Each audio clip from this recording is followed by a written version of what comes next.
Assalamualaikum warahmatullahi wabarakatuh. Kami dari tim dengan proyek nama Fundify yang beranggotakan Vicha Farazahla dengan NIM 400, Reza Sevianti dengan NIM 429, Sali Arya Gumilang dengan NIM 438, Dea Amelia Setiorini dengan NIM 445, dan Yudit Aditya Nugraha dengan NIM 464 akan mempresentasikan proposal proyek dari aplikasi penggalangan dana. Yang pertama di sini yaitu terdapat latar belakang dan permasalahan. Latar belakang dari dibuatnya aplikasi ini yang pertama yaitu mengatasi masalah atau kondisi khusus. Penggalangan dana seringkali digunakan untuk membantu mengatasi masalah atau kondisi khusus seperti bencana alam, kebutuhan medis mendesak, atau organisasi yang berfokus pada isu sosial dan kemanusiaan lainnya. Yang kedua yaitu mendukung pendidikan dan pengembangan bakat, dapat digunakan untuk program seperti beasiswa atau program pendidikan tertentu. Yang ketiga atau yang terakhir yaitu untuk menyediakan bantuan dalam situasi darurat, dalam situasi bencana alam, krisis kesehatan, atau keadaan darurat lainnya. Penggalangan dana dapat memberikan bantuan finansial yang cepat dan mendesak bagi yang membutuhkannya. Lalu, masalah yang ingin kami selesaikan dengan dibuatnya aplikasi ini, yang pertama, yaitu keterbatasan akses dan jangkauan, yang kedua yaitu krisis, keadaan darurat, dan bencana, yang ketiga yaitu kesulitan dalam membangun kepercayaan, yang keempat yaitu kesulitan dalam menghubungkan penerima manfaat dan donatur. Lalu selanjutnya yaitu kesulitan dalam memantau penggunaan dana, lalu keterlibatan dan responsif terhadap masalah sosial, dan yang terakhir yaitu pentingnya kepatuhan hukum dan peraturan, penting untuk mematuhi hukum dan peraturan yang berlaku. Kemudian, tujuan dari proyek aplikasi ini dibangun yang pertama yaitu kebutuhan bisnis. Kebutuhan bisnis ini meliputi mendapatkan dana tambahan, dapat memberikan akses ke jaringan luas orang yang bersedia memberikan kontribusi secara finansial. Lalu yang kedua, untuk meningkatkan efisiensi dan transparansi, yaitu untuk memastikan bahwa proses penggalangan dana berjalan dengan efisien dan menyediakan transparansi dalam penggunaan dana kepada para donatur. Selanjutnya yaitu memperluas jangkauan, memungkinkan mencapai audiens yang luas dan membuka peluang untuk mendapatkan lebih banyak dukungan. Selanjutnya yaitu meningkatkan kesadaran tentang inisiatif, yaitu dapat membantu meningkatkan kesadaran tentang proyek atau inisiatif tertentu. Kemudian yang terakhir yaitu memfasilitasi penggalangan dana dalam situasi darurat, maksudnya penggalangan dana yang cepat dan efisien dapat sangat diperlukan dalam situasi bencana atau keadaan mendesak. Yang kedua yaitu peluang bisnis. Peluang bisnis ini sendiri meliputi inovasi teknologi, akses ke donatur yang lebih luas, koneksi dengan komunitas online, dan platform aksi sosial dan kemanusiaan. Penyampaian proposal selanjutnya akan disampaikan oleh Saudari Dea Amelia. Saya persilahkan. Baiklah, selanjutnya yaitu produk luaran yang dihasilkan. Adapun luaran yang kami harapkan dari proyek ini yaitu pertama, aplikasi penggalangan dana. Pengembangan aplikasi yang dapat diunduh dan diakses oleh pengguna potensial. Kemudian, website pendukung. Akan ada situs website pendukung yang terintegrasi dengan aplikasi untuk memberikan informasi lebih lanjut tentang proyek dan kampanye penggalangan dana. Lalu, profil proyek.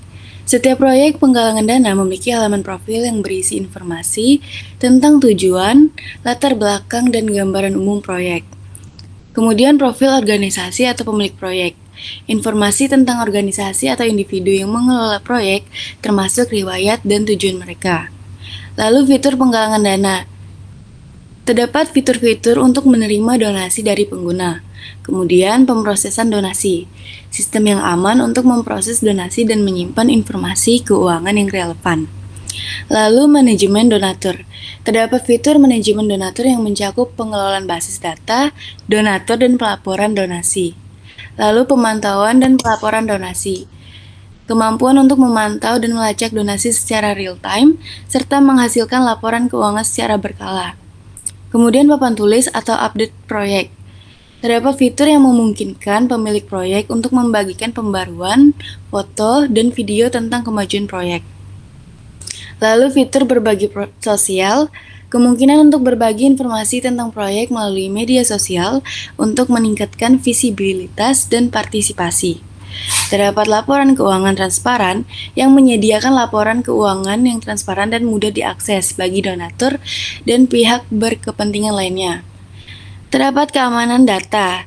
Nah, sistem ini memiliki keamanan data yang kuat untuk melindungi informasi pribadi donatur dan data keuangan. Lalu fitur pencocokan dana, pusat bantuan dan dukungan pelangganan layanan, lalu penelitian dan laporan. Kemudian masuk ke bagian 4 yaitu analisis kebutuhan pengguna, sistem dan data. Yang pertama, analisis kebutuhan pengguna. Di sini terdapat 3 pengguna yaitu donatur, penggalang dana, dan juga penerima manfaat. Untuk donatur terdapat opsi pembayaran, kemudahan penggunaan, transparansi. Lalu penggalang dana terdapat kemampuan dan analisis kinerja, dan untuk penerima manfaat itu terdapat profil pengguna, serta keterangan dan tujuan. Yang kedua ada analisis kebutuhan sistem. Terdapat 2 bagian yaitu fungsional dan non-fungsional. Untuk fungsional sendiri terdapat manajemen kampanye, pengelolaan donasi, manajemen donatur, manajemen akun pengguna, dan juga laporan serta analisis. Dan untuk yang non-fungsional terdapat kinerja dan kapasitas, keamanan, serta integrasi. Lalu yang bagian terakhir analisis kebutuhan data. Terdapat identifikasi data, sumber data, pengumpulan data, validasi, keamanan, manajemen, analisis, serta pemeliharaan data. Baik, selanjutnya asumsi, kendala, dan ketergantungan. Yang pertama yaitu asumsi sejumlah donatur potensial yang bersedia memberikan kontribusi finansial. Keberhasilan proyek sangat tergantung pada partisipasi dan dukungan dari donatur ini. Lalu kemampuan teknologi. Asumsi bahwa infrastruktur teknologi yang diperlukan untuk mengembangkan platform penggalangan dana online akan tersedia dan dapat diandalkan. Lalu kepatuhan hukum. Asumsi bahwa proyek akan mematuhi semua hukum dan peraturan yang berlaku dalam penggalangan dana dan pengelolaan dana yang diterima. Pentingnya transparansi.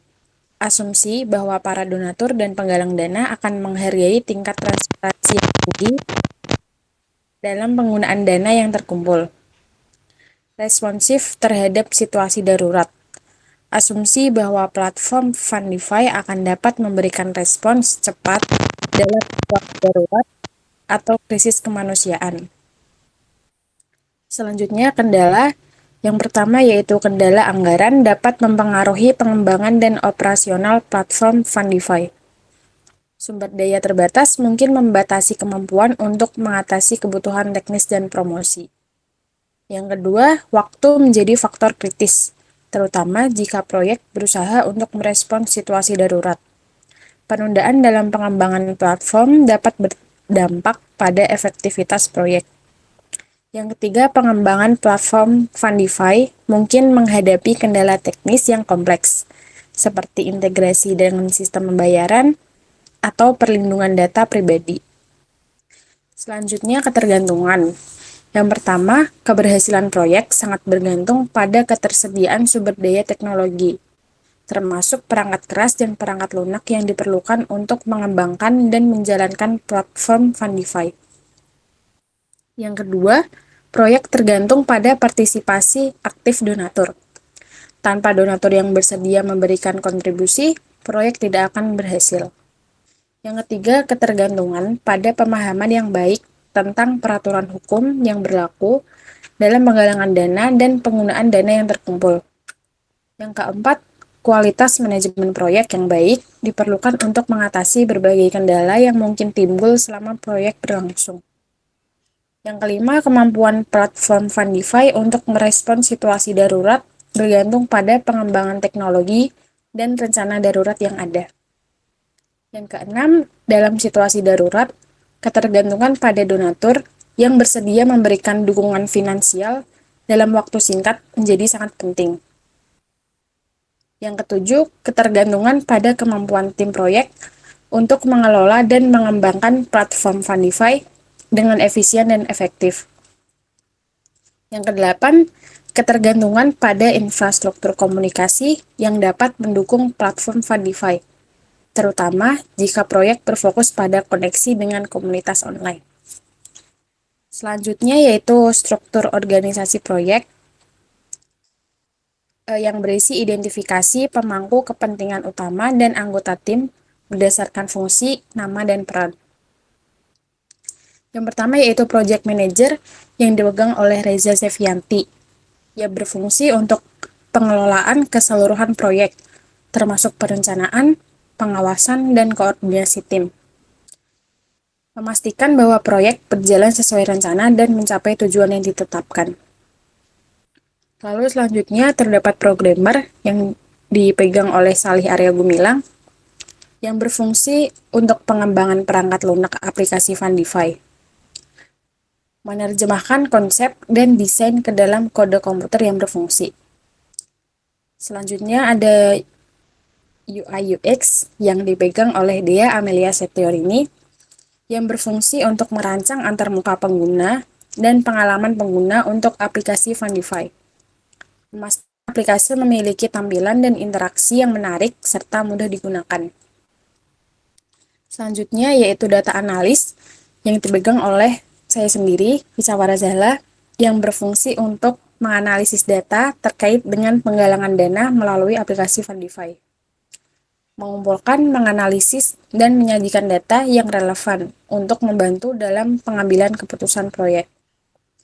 Yang terakhir yaitu terdapat Quality Assurance yang dipegang oleh Yudit Aditya Nugraha yang berfungsi untuk bertanggung jawab penguji aplikasi Fundify guna memastikan bahwa tidak ada bug atau masalah yang signifikan. Melakukan pengujian fungsional dan mengidentifikasi masalah yang perlu diperbaiki sebelum peluncuran. Selanjutnya analisis SWOT. Terdapat opportunity, yang pertama adalah peluang untuk memperluas jangkauan dengan menarik kampanye penggalangan dana dari berbagai provinsi. Yang kedua, memungkinkan untuk menjalin kemitraan dengan perusahaan-perusahaan untuk mendukung kampanye atau menyediakan match funding. Yang ketiga, memanfaatkan peluang di pasar baru atau segmen pasar yang sedang berkembang. Lalu untuk threat, yang pertama adalah ancaman terhadap keamanan data pengguna dan transaksi keuangan dapat merugikan reputasi dan kepercayaan pengguna. Selanjutnya terdapat potensi perubahan regulasi terkait penggalangan dana online dapat menjadi ancaman. Lalu yang ketiga, penurunan ekonomi global atau nasional dapat mengurangi kemampuan orang untuk berdonasi yang mengancam finansial Fundify. Terdapat strength. Yang pertama, Fundify memiliki antarmuka yang mudah digunakan, memudahkan pengguna dalam membuat dan mengelola kampanye penggalangan dana. Selanjutnya, menyediakan berbagai pilihan pembayaran termasuk kartu kredit, transfer bank, metode pembayaran digital, meningkatkan kenyamanan pengguna. Yang ketiga, integrasi dengan platform media sosial memungkinkan pengguna untuk dengan mudah membagikan kampanye mereka, meningkatkan visibilitas dan peluang donasi. Terdapat juga strength opportunities. Yang pertama, memanfaatkan antarmuka yang ramah pengguna dan integrasi media sosial. Yang kedua, mengembangkan fitur tambahan berdasarkan peluang pasar dapat memperkuat posisi Fundify di pasar. Yang ketiga, menggunakan kekuatan branding dan strategi pemasaran inovatif untuk menangkap peluang yang muncul. Strength traits. Yang pertama, mengatasi keterbatasan fitur pemasaran dan meningkatkan keamanan sistem untuk mengatasi persaingan ketat dan menghindari ancaman teknis. Yang kedua, mengembangkan fitur tambahan berdasarkan peluang pasar untuk memperkuat posisi Fundify di pasar. Yang ketiga, menggunakan kekuatan branding dan strategi pemasaran inovatif yang menangkap peluang yang muncul. Terdapat juga weakness. Fundify mungkin memiliki keterbatasan dalam fitur pemasaran yang dapat mempengaruhi kemampuan pengguna untuk mempromosikan kampanye mereka secara efektif. Yang kedua, memungkinkan adanya masalah teknis atau kegagalan sistem dapat merugikan reputasi Fundify dan mengurangi kepercayaan pengguna. Yang ketiga, persaingan ketat dengan platform penggalangan dana lainnya dapat membuat sulit bagi Fundify untuk mempertahankan pasar. Terdapat juga weak opportunities. yaitu mengembangkan fitur pemasaran yang lebih kuat dan menjalin kemitraan dengan perusahaan untuk mendukung dan memanfaatkan peluang di pasar baru. Ada juga weakness street. Yang pertama, memperbaiki masalah teknis dengan cepat dan mengadopsi strategi krisis untuk mengatasi ancaman terkait ekonomi atau regulasi, dan mengatasi kelemahan keamanan yang mungkin dapat dieksploitasi ancaman eksternal. Selanjutnya, work breakdown struktur atau WBS. Pada bagian analisis perencanaan, terdapat identifikasi kebutuhan pengguna, identifikasi kebutuhan fungsional dan non-fungsional. Lalu untuk desain, terdapat desain UI UX, desain basis data, dan desain arsitektur sistem. Lalu yang terakhir adalah pembuatan UI UX. Yang ketiga, membangun konstruksi situs web, yaitu implementasi front-end, desain UI UX, back-end, dan pembangunan database. Terdapat pengujian antara lain unit testing, integration testing, dan sistem testing. Selanjutnya, evaluasi dan pemeliharaan sistem.